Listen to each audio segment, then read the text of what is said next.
Hello friends, आपका स्वागत है हमारे YouTube channel Alpha Maths Academy में। आज हम एक नया टॉपिक स्टार्ट करेंगे, रिलेशन एंड फंक्शन। तो सबसे पहले हम पढ़ते हैं ordered pair. Pair of two objects in which order of each object is fixed and denoted by A comma B. कहने का मतलब एक ऐसा पेयर दो ऑब्जेक्ट का जिसमें ऑब्जेक्ट का ऑर्डर फिक्स है उसको हम कहते हैं ऑर्डर्ड पेयर। और जो पहली पोजीशन पे आए उसको हम कहते हैं फर्स्ट कंपोनेंट। और जो सेकंड पोजीशन पे आए उसको हम कहते हैं सेकंड कंपोनेंट। जैसे एग्जांपल के तौर पे देखें, यहां लिखा हुआ है 2,1। ये भी एक ऑर्डर्ड पेयर है। इसमें पहला कंपोनेंट 2 है और दूसरा कंपोनेंट 1 है। जैसे 0,4 ये लिखा हुआ है, ये भी एक ऑर्डर्ड पेयर है। इसका पहला कंपोनेंट 0 और सेकंड कंपोनेंट 4 है। फिर आगे लिखा हुआ है कि two ordered pair are equal if their corresponding components are equal. कहने का मतलब दो ऑर्डर्ड पेयर इक्वल होंगे अगर उनके कॉरस्पॉन्डिंग जो कंपोनेंट्स हैं वो इक्वल है। That is A comma B, ये ऑर्डर्ड पेयर है। ये दूसरे ordered pair C comma D के बराबर होगा यदि और केवल यदि, इफ एंड ओनली इफ, इसका पहला कंपोनेंट इसके पहले कंपोनेंट के बराबर हो। कहने का मतलब ए इज इक्वल टू सी, और इसका सेकंड कंपोनेंट इसके सेकंड कंपोनेंट के बराबर हो। कहने का मतलब बी इक्वल टू डी। तो कोई भी दो ऑर्डर्ड पेयर कब इक्वल होते हैं? जब उनके कॉरस्पॉन्डिंग कंपोनेंट बराबर हो। पहला कंपोनेंट पहले कंपोनेंट के बराबर, सेकंड कंपोनेंट सेकंड कंपोनेंट के बराबर, तब हम कहते हैं कि ये दोनों ऑर्डर्ड पेयर क्या है? इक्वल है। जैसे आपको इस क्वेश्चन में फाइंड करना है एक्स और वाई, और आपको ये दो ऑर्डर्ड पेयर इक्वल दे रखे हैं। तो हमको पता है कि दो ऑर्डर्ड पेयर कब इक्वल होते हैं? जब पहला कंपोनेंट इसके पहले कंपोनेंट के बराबर हो और इसका सेकंड कंपोनेंट इसके सेकंड कंपोनेंट के बराबर हो। तो यहां से इस वाले का जो पहला कंपोनेंट है वो है x/3 + 1। वो किसके बराबर होगा? इस वाले के पहले कंपोनेंट के बराबर, बोले तो 5/3। तो यहां इसको सॉल्व करें तो यहां से आ जाएगा x/3 इज इक्वल टू 5/3। 1 को उधर ले गए तो -1 हो गया। इसको फिर आगे सॉल्व किया तो x/3 इज इक्वल टू 3, मैंने एलसीएम ले लिया, 5 - 3, तो ये आ गया 2/3। तो यहां से x/3 की वैल्यू आ गई 2/3। 3 से 3 कैंसिल हो गया तो x की वैल्यू आ गई आपके पास 2। अब हम क्या करेंगे? y की वैल्यू फाइंड करना चाहेंगे। तो सेकंड कंपोनेंट इसके सेकंड कंपोनेंट के बराबर होगा। कहने का मतलब y - 2/3 इज इक्वल टू 1/3। तो यहां से आपके पास y की वैल्यू हो गई 2/3। ये माइनस का था, उधर ले गया तो प्लस का हो गया, प्लस 1/3। 3 मैंने एलसीएम लिया, 2 + 1, 3/3, बोले तो 1। तो यहां से x की वैल्यू 2 आ गई और y की वैल्यू 1 आ गई। फिर आगे आपको क्वेश्चन दे रखा है, find x and y if this ordered pair equal to this ordered pair. अगर ये ऑर्डर्ड पेयर इक्वल है तो पहला कंपोनेंट पहले कंपोनेंट के बराबर। कहने का मतलब x + 1 is equal to 3। Same तरीके से सेकंड कंपोनेंट सेकंड कंपोनेंट के बराबर, 1 इक्वल टू y - 2। यहां से मैं इसको सॉल्व करूं तो x इज इक्वल टू 3 - 1, बोले तो x इक्वल टू 2। यहां से मैं इसको सॉल्व करूं तो y इक्वल टू -2 को इधर लाया तो प्लस का हो गया, 1 + 2, बोले तो y इक्वल टू 3। तो यहां हमने क्या यूज किया कि दो ऑर्डर पेयर कब बराबर होते हैं? जब उनके कॉरस्पॉन्डिंग कंपोनेंट इक्वल हो। इस प्रकार का कोई भी क्वेश्चन आए तो आप इस तरीके से कर सकते हैं। इसके बाद देखिए Cartesian product of two sets. दो सेट का कार्टेशियन प्रोडक्ट।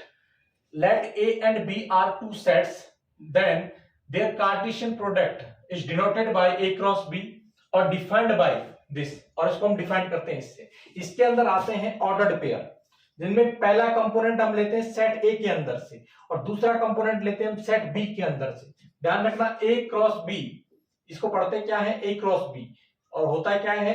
सेट ए और सेट बी का कार्टेशियन प्रोडक्ट। डिफाइंड कैसे होगा? इसके अंदर आएंगे ऑर्डर्ड पेयर। पहला कंपोनेंट पहले वाले सेट के अंदर से, बोले तो ए के अंदर से। सेकंड कंपोनेंट सेकंड वाले सेट के अंदर से, बोले तो बी के अंदर से। तो ऐसे हम क्या कर सकते हैं? किसी भी सेट का कार्टेशियन प्रोडक्ट हम फाइंड कर सकते हैं। जैसे आपको दो सेट दे रखे हैं ए और बी, हम फाइंड करना चाह रहे हैं ए और बी का कार्टेशियन प्रोडक्ट। जैसे कार्टेशियन प्रोडक्ट के अंदर क्या आएंगे? Ordered pair. जिनका पहला कंपोनेंट ए के अंदर से, दूसरा कंपोनेंट बी के अंदर से। तो इसको फाइंड करने का तरीका क्या रहेगा, ध्यान से समझे। इसका पहला कंपोनेंट मैंने साइड 7 ले लिया। अब सेकंड कंपोनेंट मैं कहां से लूंगा, बी के अंदर से, तो मैंने 5 ले लिया। फिर मैंने पहला कंपोनेंट 7 रखा, फिर मैंने अगला वाला कंपोनेंट ले लिया, इसका सेकंड कंपोनेंट 4, फिर मैंने 7, फिर मैंने अगला कंपोनेंट बी के अंदर से ले लिया। ऐसे आपको क्या करना है, इसका एक एलिमेंट उठाओ, फिर उसके हर एक एलिमेंट के साथ आप ऑर्डर्ड पेयर बना दो, फिर इसका दूसरा एलिमेंट उठाओ, उसके हर एक एलिमेंट के साथ ऑर्डर्ड पेयर बना दो। तो देखो मैं आगे एलिमेंट लेता हूं कौन सा, 8, और इसका मैंने ऑर्डर्ड पेयर बना दिया 5 के साथ। फिर मैंने क्या किया, 8 और इसका ऑर्डर्ड पेयर बना दिया मैंने 4 के साथ। फिर मैंने लिया 8, इसका ऑर्डर्ड पेयर बना दिया मैंने 2 के साथ। तो ये हो गया सेट ए और सेट बी का कार्टेशियन प्रोडक्ट। तो ऐसे आपको कोई भी दो सेट दें, उनका आप कार्टेशियन प्रोडक्ट डिफाइन कर सकते हैं।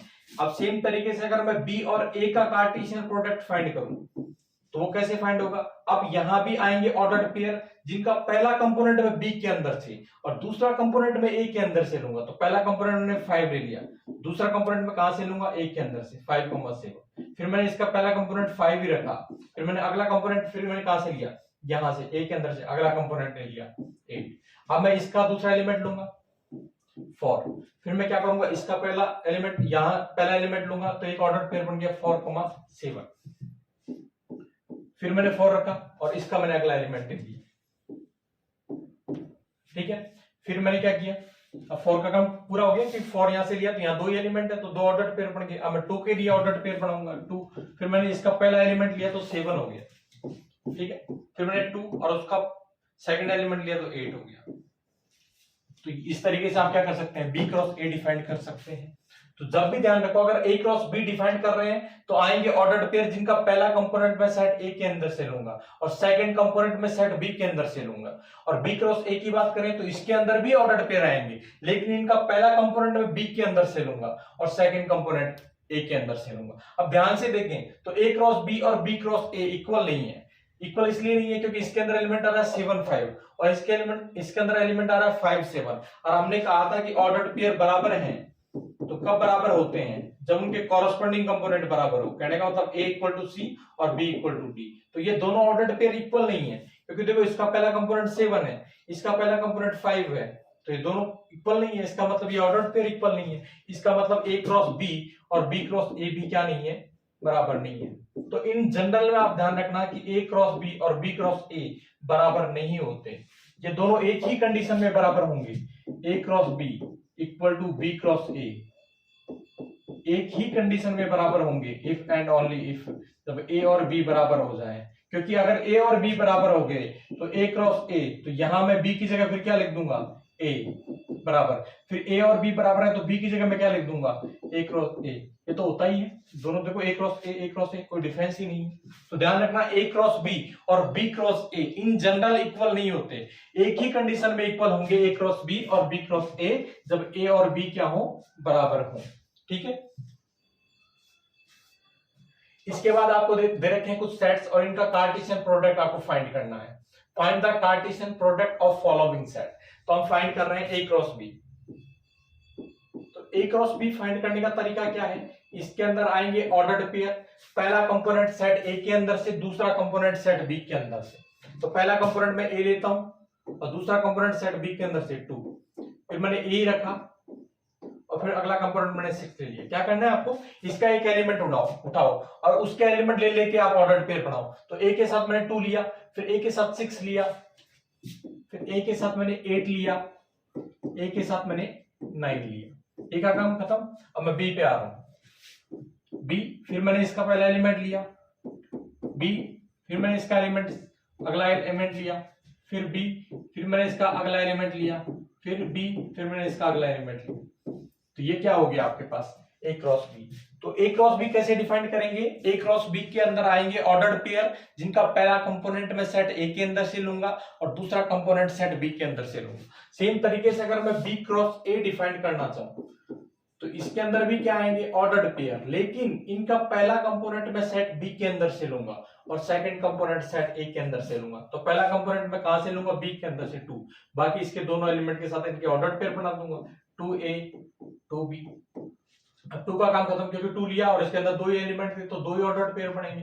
फिर मैंने 6 लिया तो 6A 6B। फिर आगे देखें 8A 8B। फिर मैं 9 के लिए लूं तो 9A 9B। ऊपर वाला है A क्रॉस B, नीचे वाला है B क्रॉस A। अब आपको देखो ये दो सेट दे रखे हैं P और Q, और आपको फाइंड करना है इनका Cartesian product P cross Q। तो अब मैं क्या करूंगा, P क्रॉस Q फाइंड करना चाह रहा हूं, तो पहला कंपोनेंट P के अंदर से, दूसरा कंपोनेंट Q के अंदर से लूंगा। तो इसका पहला एलिमेंट क्या है, ब्लू, ठीक है, उसका एलिमेंट लिया मैंने E। फिर इसका पहला कंपोनेंट यहीं से लिया मैंने, ब्लू ही रखा, और यहां एलिमेंट ले लिया मैंने F।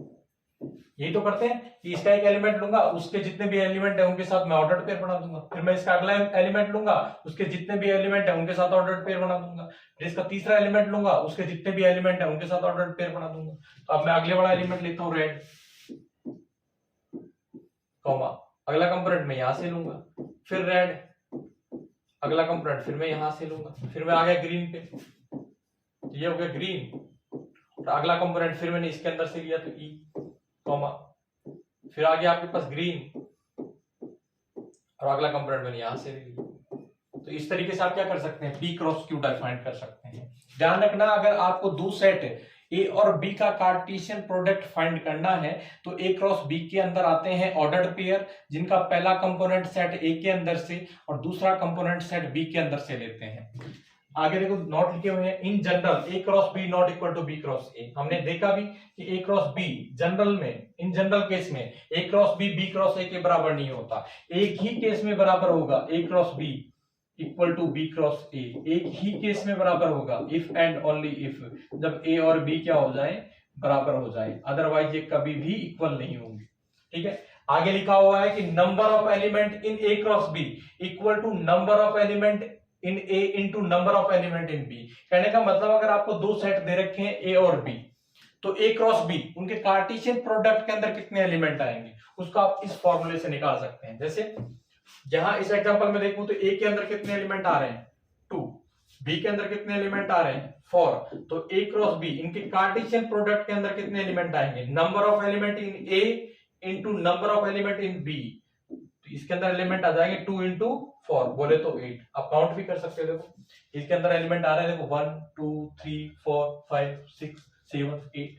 ठीक है, सेम तरीके से अगर B क्रॉस A के अंदर एलिमेंट निकालना चाहूं, number of element in B cross A, तो क्या हो जाएगा, number of element in B into number of element in A। तो यहां भी देखो B क्रॉस A के अंदर मैं एलिमेंट निकालना चाहूं तो B के अंदर कितने एलिमेंट हैं, B के अंदर एलिमेंट है 4 और A के अंदर कितने एलिमेंट है 2, तो 4 इंटू 2 कितना हो गया 8। तो B क्रॉस A के अंदर एलिमेंट देख लो 1 2 3 4 5 6 7 8। ठीक है, एक चीज ध्यान रखना, जितने एलिमेंट A क्रॉस B के अंदर होते हैं उतने ही एलिमेंट B क्रॉस A के अंदर होते हैं, क्योंकि number of element in A cross B ये किसके बराबर होता है, number of element in A into number of element in B। और यहां इसकी बात करें तो ये होगा number of element in B into number of element in A। ये दोनों बराबर ही तो हैं, दो नंबर्स को A इंटू B करूं या B इंटू A करूं बात सेम आती है। तो number of element in A into number of element in B equal to number of element in B into number of element in A। तो कहने का मतलब A क्रॉस B के अंदर जितने एलिमेंट होंगे उतने ही एलिमेंट B क्रॉस A के अंदर भी होंगे। ठीक है, इसके बाद आता है Cartesian product of 3 sets, 3 set का कार्टेशियन प्रोडक्ट। इससे पहले हमने पढ़ा कि 2 सेट का कार्टेशियन प्रोडक्ट, तो उसके अंदर जो एलिमेंट आ रहे थे वो ऑर्डर्ड पेयर के रूप में आ रहे थे, और उनका पहला कंपोनेंट सेट A के अंदर से और दूसरा कंपोनेंट मैं सेट B के अंदर से ले रहा था। अब मैं क्या करूंगा, 3 सेट का कार्टेशियन प्रोडक्ट, तो इसके अंदर जो एलिमेंट आएंगे वो 3 टपल के रूप में आएंगे।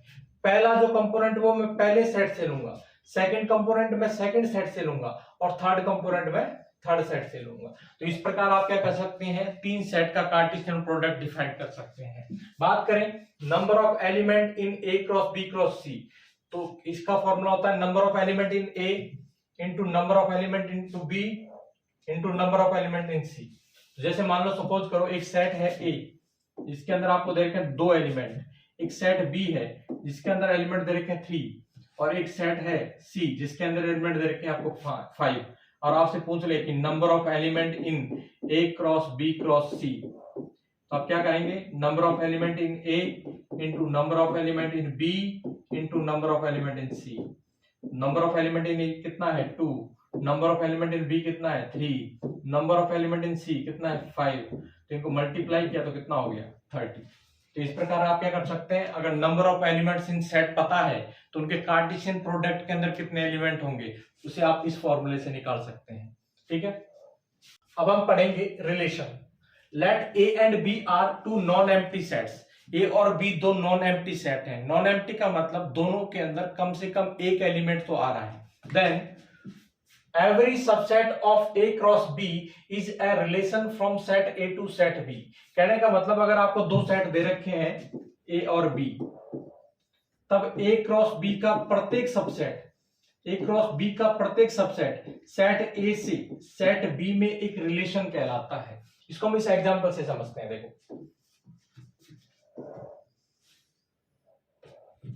इसको हम इस एग्जांपल से समझते हैं।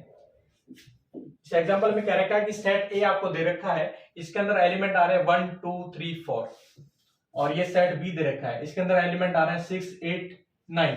तब कह रखा है then which of the following is are relation from A to B. तो इन दिए हुए में से कौन कौन से सेट ए से सेट बी में एक रिलेशन है। तो रिलेशन होने के लिए क्या होना चाहिए, ए क्रॉस बी का सबसेट। अब या तो आप क्या करो, ए क्रॉस बी निकालो और फिर चेक कर लो कि ये इसका सबसेट है या नहीं है, या फिर एक तरीका और है, वो तरीका काफी कैलकुलेटिव हो जाता है। आप क्या करें, इनके पहले कंपोनेंट देखें, वो तो सेट ए के अंदर आने चाहिए और सेकंड कंपोनेंट सेट बी के अंदर आने चाहिए। अगर ऐसा हो रहा है तो हम कह देंगे कि ये एक रिलेशन है from set A to set B. अगर ऐसा नहीं हो रहा है तो हम कह देंगे कि ये एक रिलेशन नहीं होगा सेट ए से सेट बी में। ध्यान दें कैसे करना है आपको। आप क्या करें, पहले कंपोनेंट देखें, वो पहले वाले सेट के अंदर आना चाहिए। सेकंड कंपोनेंट देखें, वो सेकंड वाले सेट के अंदर आने चाहिए। अगर R1 को चेक करूं तो इसका पहला कंपोनेंट 1 है, देखो पहले सेट ए के अंदर आ रहा है। इसका पहला कंपोनेंट 2 है, वो भी इस सेट के अंदर आ रहा है। इसका पहला कंपोनेंट 1 है, वो भी इस सेट के अंदर आ रहा है। तो पहला कंपोनेंट चेक कर लिया। अब सेकंड कंपोनेंट मैं कहां चेक करूंगा, सेकंड सेट के अंदर। देखो यहाँ कंपोनेंट आ रहा है 6, वो भी सेट का एलिमेंट है। यहाँ कंपोनेंट आ रहा है 8, वो भी इस सेट का एलिमेंट है। यहाँ कंपोनेंट आ रहा है 9, वो भी इस सेट का एलिमेंट है। तो ये क्या हो गया, ये सबसेट हो गया किसका, ए क्रॉस बी का। और ए क्रॉस बी का सबसेट होते ही R1 एक रिलेशन हो गया from set A to set B. अगर मैं R2 को चेक करना चाहूं तो क्या करूंगा, जो पहले कंपोनेंट हैं वो किसके अंदर आने चाहिए, सेट ए के अंदर, और जो सेकंड कंपोनेंट्स हैं वो सेट बी के अंदर आने चाहिए। अगर ऐसा हो जाएगा तो हम कह देंगे कि ये सेट ए से सेट बी में एक रिलेशन है। जैसे इसकी बात करें, इसका पहला कंपोनेंट 3 इस सेट के अंदर आ रहा है। इसका पहला कंपोनेंट 2 वो भी इस सेट के अंदर आ रहा है। इसका पहला कंपोनेंट 4 वो भी इस सेट के अंदर आ रहा है। अब सेकंड कंपोनेंट की बात करें तो इसका सेकंड कंपोनेंट 8 है, वो सेट बी के अंदर आ रहा है। इसका सेकंड कंपोनेंट 9 है, वो भी सेट बी के अंदर आ रहा है। इसका सेकंड कंपोनेंट 6 है, वो भी सेट बी के अंदर आ रहा है। इसका सेकंड कंपोनेंट 9 है, वो भी सेट बी के अंदर आ रहा है। कहने का मतलब ये भी किसका सबसेट होगा, ए क्रॉस बी का सबसेट होगा। इसलिए R2B सेट ए से सेट बी में एक रिलेशन होगा। अब बात करें R3 की, तो R3 कब सेट ए से सेट बी में रिलेशन होगा, इसके अंदर जो ऑर्डर्ड पेयर आ रहे हैं उनके पहले कंपोनेंट सेट ए के अंदर आने चाहिए और सेकंड कंपोनेंट सेट बी के अंदर आने चाहिए। तो देखें, इसका पहला कंपोनेंट 1 है, सेट ए के अंदर आ रहा है। इसका पहला कंपोनेंट 2 है, वो भी सेट ए के अंदर आ रहा है। इसका पहला कंपोनेंट 6 है, वो सेट ए के अंदर नहीं आ रहा है। इसका मतलब ये सबसेट नहीं होगा ए क्रॉस बी का। इसका मतलब ये ए से बी में रिलेशन नहीं होगा, क्योंकि रिलेशन होने के लिए क्या होना चाहिए, जो पहला कंपोनेंट है वो सारे के सारे पहले सेट के अंदर आने चाहिए और सेकंड कंपोनेंट है वो सेकंड सेट के अंदर आने चाहिए। इसका मैंने पहला कंपोनेंट देखा 1 आ रहा है, इसका मैंने पहला कंपोनेंट देखा 2, वो भी सेट के अंदर आ रहा है। इसका पहला कंपोनेंट 6 है, तो ध्यान से देखा 6 ए के अंदर नहीं आ रहा है। इसका मतलब पहला कंपोनेंट सेट ए के अंदर आना चाहिए था, नहीं आ रहा है। इसका मतलब क्या होगा, ये रिलेशन नहीं होगा सेट ए से सेट बी में। जैसे R4 की बात करें तो R4 के अंदर देखो, ये पहला जो ऑर्डर्ड पेयर है, इसका जो पहला कंपोनेंट 2 है वो सेट ए के अंदर आ रहा है। इसका पहला कंपोनेंट 2 है, वो भी देखो सेट ए के अंदर आ रहा है। इसके सेकंड कंपोनेंट की बात करें 6, वो सेट बी के अंदर आ रहा है। इसके सेकंड कंपोनेंट की बात करें 8, वो सेट बी के अंदर आ रहा है। ये तो कंडीशन को सेटिस्फाई कर रहा है। इसका मतलब आर फॉर सेट ए से सेट बी में एक रिलेशन होगा। तो रिलेशन चेक करने का तरीका क्या है, या तो आप क्या करो, ए क्रॉस बी फाइंड कर लो और फिर देख लो जो आर दे रखा है वो ए क्रॉस बी का सबसेट है, तो हम कह देंगे कि सेट ए से सेट बी में एक रिलेशन है। अगर सबसेट नहीं है तो हम कह देंगे ये सेट ए से सेट बी में एक रिलेशन नहीं होगा। या फिर एक चेक करने का तरीका ये भी है कि जो फर्स्ट कंपोनेंट्स हैं वो पहले सेट के अंदर आने चाहिए, जो सेकंड कंपोनेंट्स हैं वो सेकंड सेट के अंदर आने चाहिए। अगर ऐसा हो रहा है तो हम कह देंगे कि ये दिया हुआ जो रिलेशन है वो सेट ए से बी में हो जाएगा, अदरवाइज नहीं होगा। अब बात करें, अगर ए के अंदर कितने एलिमेंट हैं, m एलिमेंट है, और बी के अंदर n एलिमेंट है, then total number of relation from set A to set B is 2 की पावर m इंटू n। अब ये कैसे आया, देखो हमने कहा था कि सेट ए और सेट बी दो आपको सेट दे रखे हैं नॉन एम्प्टी, तो ए क्रॉस बी का प्रत्येक subset, every subset of A cross B is a relation from set A to set B. अब बात करें ए के अंदर कितने एलिमेंट हैं, m एलिमेंट है, बी के अंदर n एलिमेंट है, तो ए क्रॉस बी के अंदर एलिमेंट हो गए m इंटू n। और किसी सेट के अंदर अगर इतने एलिमेंट हैं तो उसके सबसेट कितने हो जाएंगे, 2 की पावर m इंटू n। और हमने कहा कि ए क्रॉस बी का प्रत्येक सबसेट सेट ए से सेट बी में रिलेशन है, और सेट ए क्रॉस बी के 2 की power m into n subset है, तो इस पर टोटल नंबर ऑफ रिलेशन कितना हो गया, 2 की पावर m इंटू n। अब यहां देखो आपको नंबर ऑफ एलिमेंट इन ए 2 दे रखा है, number of element in B 3 दे रखा है, then total number of relations from set A to set B is क्या आ जाएगा, 2 की पावर m कितना है, नंबर ऑफ एलिमेंट इन ए 2 है, into number of element in B कितना है 3, 2 की पावर 6। ठीक है, और इसको सॉल्व करेंगे तो कितना आ जाएगा 64। तो ऐसे आप क्या कर सकते हैं, कोई भी दो सेट दे रखे हैं उनके अंदर नंबर ऑफ एलिमेंट्स दे रखे हैं और आपसे पूछे कि सेट ए से सेट बी में कितने रिलेशन डिफाइन कर सकते हो, तो आप क्या करोगे, 2 इंटू m इंटू n, जहां m क्या है, number of elements in set A, n क्या है, number of elements in set B. तो इस तरीके से आप क्या कर सकते हैं, कोई भी दो सेट के कितने रिलेशन डिफाइंड होंगे उनका नंबर फाइंड कर सकते हैं। Representation of relation bye arrow diagram, आप रिलेशन को एरो डायग्राम से भी रिप्रेजेंट कर सकते हैं, और ये कैसे रिप्रेजेंट करेंगे इसको हम इस एग्जांपल से समझते हैं। जैसे सेट ए दे रखा है, इसके अंदर एलिमेंट आ रहे हैं 1 2 3 4 5 6, एक सेट बी दे रखा है, इसके अंदर एलिमेंट आ रहे हैं 2 3 4 5 6 7 8, आर आपको ये दे रखा है। तो देखो ये रिलेशन है या नहीं, ये चेक भी कर सकते हैं। देखो इसका पहला कंपोनेंट 1 पहले सेट के अंदर आ रहा है, इसका पहला कंपोनेंट 2 वो भी पहले सेट के अंदर आ रहा है, इसका पहला कंपोनेंट 3 वो भी पहले सेट के अंदर आ रहा है, इसका पहला कंपोनेंट 4 वो भी पहले सेट के अंदर आ रहा है, इसका पहला कंपोनेंट 5 वो भी पहले सेट के अंदर आ रहा है, इसका पहला कंपोनेंट 6 वो भी पहले सेट के अंदर आ रहा है। अब सेकंड कंपोनेंट की बात करें, इसका सेकंड कंपोनेंट 2 वो सेट बी के अंदर आ रहा है, इसका सेकंड कंपोनेंट 3 वो भी सेट बी के अंदर आ रहा है, इसका सेकंड कंपोनेंट 4 वो भी सेट बी के अंदर आ रहा है, इसका सेकंड कंपोनेंट 5 वो भी सेट बी के अंदर आ रहा है, इसका सेकंड कंपोनेंट 6 वो भी सेट बी के अंदर आ रहा है, इसका सेकंड कंपोनेंट 7 वो भी सेट बी के अंदर आ रहा है। तो कहने का मतलब ये रिलेशन होने की कंडीशन को सेटिस्फाई कर रहा है, इसका मतलब आर सेट ए से सेट बी में एक रिलेशन हो गया। अब एरो डायग्राम में रिप्रेजेंट करने का तरीका क्या है कि यहाँ आप ऐसा एक डायग्राम बनाएंगे और इसके जो आगे आगे वाले कंपोनेंट है वहां यहाँ लिख देंगे 1 2 3 4 5 और 6, और यहां आप दूसरा एक डायग्राम बनाएंगे ऐसे, और यहां सेकंड कंपोनेंट लिख देंगे 2 3 4 5 6 और 7। अब आप यहां देखो पहला कंपोनेंट क्या है 1, 2, कहने का मतलब 1 किससे रिलेटेड है 2 से, तो 1 इज रिलेटेड विद 2, ऐसे नोट करेंगे। फिर बात करें 2 की, तो 2 किससे रिलेटेड है 3 से, तो 2 इज रिलेटेड विद 3। फिर बात करें 3 की, 3 किससे रिलेटेड है 3,4, तो 3 रिलेटेड है 4 से, 3,4। वैसे हमने देखा 4 किससे रिलेटेड है 5 से, वैसे हमने देखा 5 किससे रिलेटेड है 6 से, वैसे हमने देखा 6 किससे रिलेटेड है 7 से। तो ऐसे आप किसी भी रिलेशन को एरो डायग्राम से रिप्रेजेंट कर सकते हैं। ठीक है, यही एक चीज देखें आप,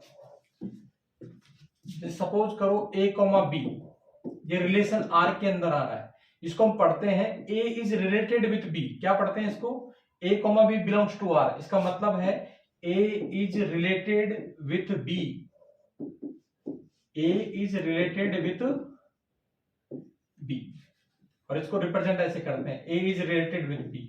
और सपोज करो अगर ऐसा आ जाए ए कॉमा बी, ये आर के अंदर नहीं आ रहा है, तो इसको हम पढ़ेंगे A is not related with B, और इसको हम ऐसे भी डिनोट कर सकते हैं A is not related with B. ठीक है,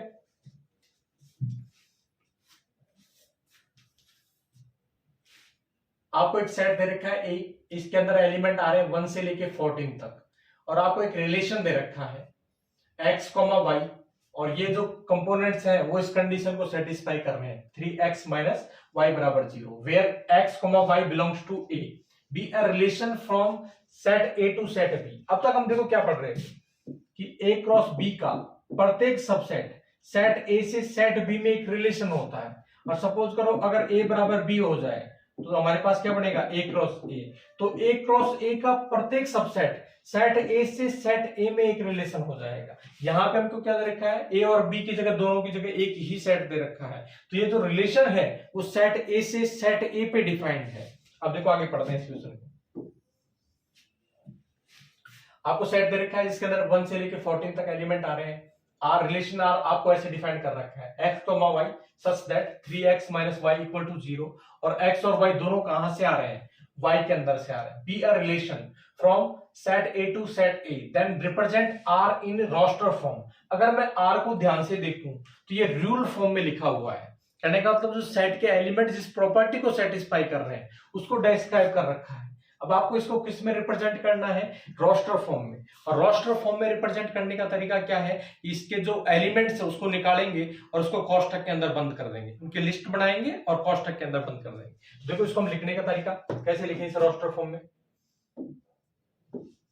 तो आपको आर क्या दे रखा है, इसके अंदर आ रहे हैं x, y such that 3x minus y equal to 0। साथ में कंडीशन दे रखी है कि x और y दोनों किसके अंदर आ रहे हैं, एक के अंदर। अब यहां से अगर इस रिलेशन को देखो तो ये रिलेशन क्या है, 3x minus y equal to 0। कब, जब x, y किसके अंदर आ रहा है, r के अंदर। तो x, y r के अंदर कब आएगा, जब 3x माइनस y किसके बराबर हो, 0 के बराबर। यहीं से एक चीज और निकल गई, 3x इसके बराबर हो गया y के बराबर। अब इन दोनों को मैं कंबाइन करके लिखूं तो क्या आ जाएगा कि x, y ये r के अंदर कब आएगा, जब 3x इसके बराबर हो, y के बराबर। तो अब देखो अगर मैं x की जगह 1 रखूं तो y की वैल्यू कितनी हो जाएगी, 3। सेम तरीके से x की जगह मैं 2 रखूं तो y की वैल्यू कितनी हो जाएगी, 6। सेम तरीके से x की जगह मैं 3 रखूं तो x की जगह मैंने कितना रखा, x की जगह मैंने 3 रखा तो y की वैल्यू कितनी होगी, 9। सेम तरीके से मैंने x की जगह क्या रखा, 4 रखा तो y की जगह कितना हो गया, 12।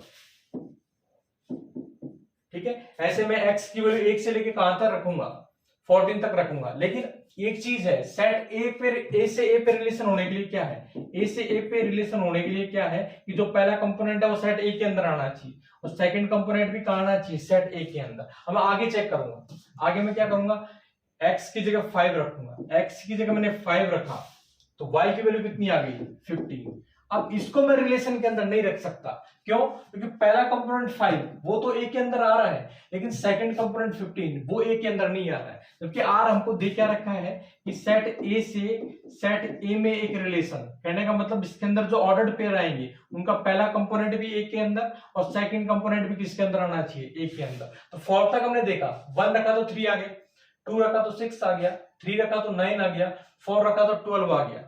लेकिन जैसे मैंने 5 रखा तो अगला कंपोनेंट कितना आ गया, 15 आ गया। तो ये कंडीशन तो मैं नहीं ले सकता ना, क्योंकि सेकंड कंपोनेंट भी देखो कहां आना चाहिए, ए के अंदर आना चाहिए। तो इससे आगे वाले एलिमेंट जैसे मैंने फिर क्या लिया, 6 लिया, तो 6 लिया तो y की वैल्यू कितनी हो जाएगी, 18। तो ये भी किसके अंदर नहीं आएगा, रिलेशन के अंदर नहीं आएगा, क्योंकि जो सेकंड कंपोनेंट है 18 वो ए के अंदर नहीं आ रहा है। तो रिलेशन कहां तक बनेगा, केवल यहां तक बनेगा। इस तरीके से आप किसी भी रिलेशन को रोस्टर फॉर्म में रिप्रेजेंट कर सकते हैं। जैसे आपको एक और रिलेशन दे रखा है सेट ए से सेट बी पे डिफाइंड है। सेट ए की अंदर जो एलिमेंट आ रहे हैं वो है 1 2 3 5।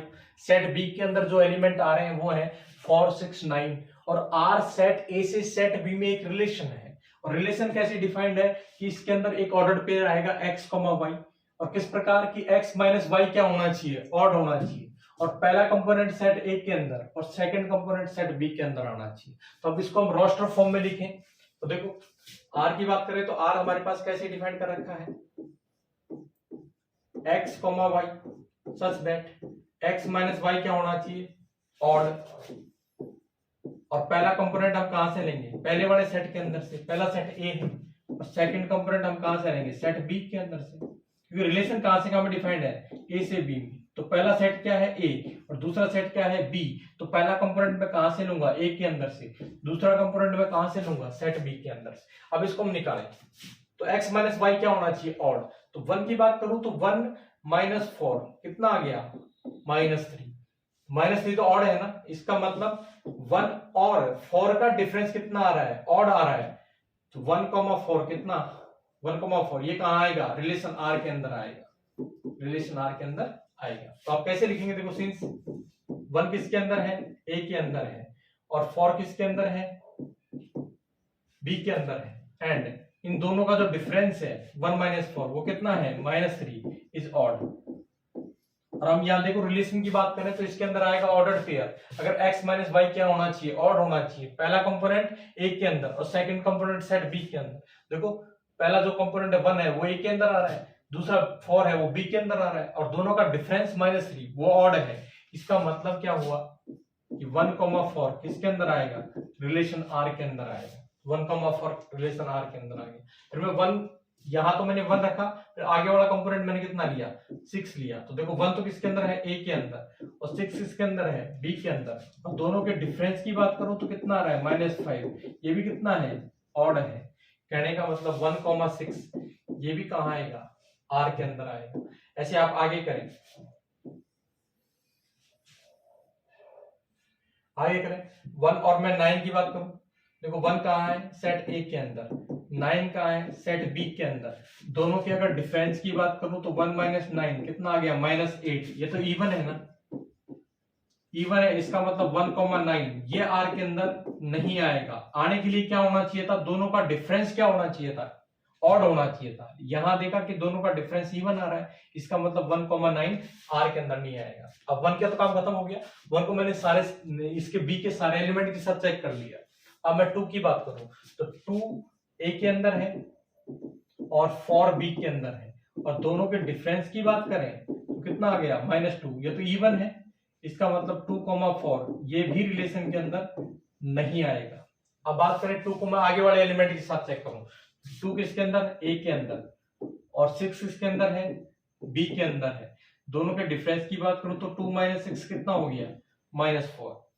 ये तो इवन आ गया, और इवन आते हम कह देंगे ये जो 2,6 है ये भी आर के अंदर नहीं आएगा।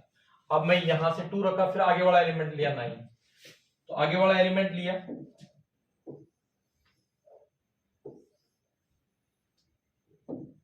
2 ए के अंदर, 9 बी के अंदर, और दोनों का डिफरेंस देखा मैंने 2 - 9 कितना है, -7। ये तो ऑड है, इसका मतलब क्या हुआ, जो 2,9 है वो किसके अंदर आएगा, आर के अंदर आएगा। तो 2,9 ये किसके अंदर आ गया, आर के अंदर आ गया। 2,9 आर के अंदर आ गया। 2 का काम खत्म हो गया, क्योंकि 2 को मैंने 4 के साथ भी चेक कर लिया, 6 के साथ भी चेक कर लिया, और 9 के साथ भी चेक कर लिया। अब मैं 3 को चेक करूं तो 3 देखो किसके अंदर, सेट ए के अंदर है, और 4 किसके अंदर है, सेट बी के अंदर है, और दोनों के डिफरेंस की बात करूं कितना आ रहा है, -1 जो कि ऑड है। इसका मतलब 3,4 ये तो आर के अंदर आएगा। अब आगे देखें, 3 को मैं 4 के साथ चेक कर लिया, अब मैं 3 को 6 के साथ चेक करूं तो देखो 3 किसके अंदर आ रहा है, ए के अंदर। रिलेशन ऐसी तो डिफाइंड है, ये देखो एक एलिमेंट हम ए के अंदर से, दूसरा एलिमेंट हम सेट बी के अंदर से, और दोनों का डिफरेंस अगर ऑड आ रहा है तो x, y आर के अंदर आ जाएगा। तो देखो मैं 3 ए के अंदर से ले रहा हूं, 6 मैंने सेट बी के अंदर से लिया, और दोनों का डिफरेंस देखा तो दोनों का डिफरेंस 3 - 6 कितना आ गया, -3। ये तो ऑड है ना, और ये डिफरेंस अगर ऑड आ गया तो 3,6 ये कहाँ आएगा, रिलेशन आर के अंदर आएगा। मैं 3 को फिर मैं किसके साथ चेक करूंगा, 9 के साथ चेक करूंगा। तो 3 देखो ए के अंदर आ रहा है, 9 सेट बी के अंदर आ रहा है, लेकिन दोनों का डिफरेंस मैंने देखा 3 - 9 कितना है, -6। ये तो इवन है, इवन है, इसका मतलब 3,9 ये रिलेशन आर के अंदर नहीं आएगा। ठीक है, अब 3 का काम भी खत्म हो गया, मैंने 4 के साथ चेक कर लिया, 6 के साथ चेक कर लिया, 9 के साथ चेक कर लिया। अब देखो मैं 5 की बात करूंगा। 5 को अगर मैं चेक करूं तो 5 को सबसे पहले मैं 4 के साथ चेक करूंगा। तो 5 देखो ए के अंदर है और 4 सेट बी के अंदर है, और दोनों का डिफरेंस की बात करें तो 5 - 4 कितना आ रहा है, 1, जो कि ऑड है। इसका मतलब 5,4 ये कहाँ आएगा, रिलेशन आर के अंदर आएगा। इसके बाद आगे देखें, अब मैं 5 को 6 के साथ चेक करूं तो देखो 5 इसके अंदर आ रहा है, ए के अंदर आ रहा है, 6 बी के अंदर आ रहा है, और दोनों के डिफरेंस की बात करूं कितना आ रहा है, -1, ये भी कितना है, ऑड है। इसका मतलब 5,6 ये भी रिलेशन आर के अंदर आएगा। अब मैं किसके साथ चेक करूंगा, 5 को 9 के साथ चेक करूंगा। 5 को मैं 9 के साथ चेक करूं तो देखो 5 सेट ए के अंदर, 9 सेट बी के अंदर, और दोनों के डिफरेंस की बात करूं 5 - 9 दैट इज -4, और ये तो इवन है, इवन है, इसका मतलब 5,9 ये आर के अंदर नहीं आएगा। तो मैंने सारे एलिमेंट्स को चेक कर लिया, ए के सारे एलिमेंट्स को बी के एलिमेंट्स के साथ चेक कर लिए, तो यहां से हमारे पास जो रिलेशन आर निकला वो ये निकला। तो इस तरीके से आप किसी भी रिलेशन को रोस्टर फॉर्म में रिप्रेजेंट कर सकते हैं। आगे देखें, आगे आता है डोमेन ऑफ रिलेशन।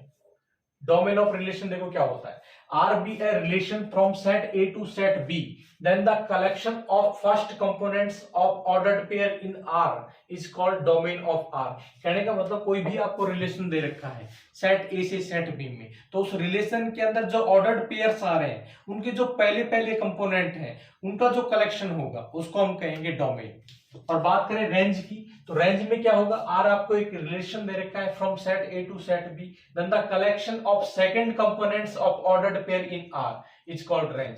देखो क्या होगा, रेंज में आपको क्या करना है, एक रिलेशन दे रखा है तो उसके अंदर ऑर्डर्ड पेयर्स आ रहे हैं, तो उनके जो सेकंड कंपोनेंट्स हैं उसका कलेक्शन क्या कहलाएगा, रेंज कहलाएगा।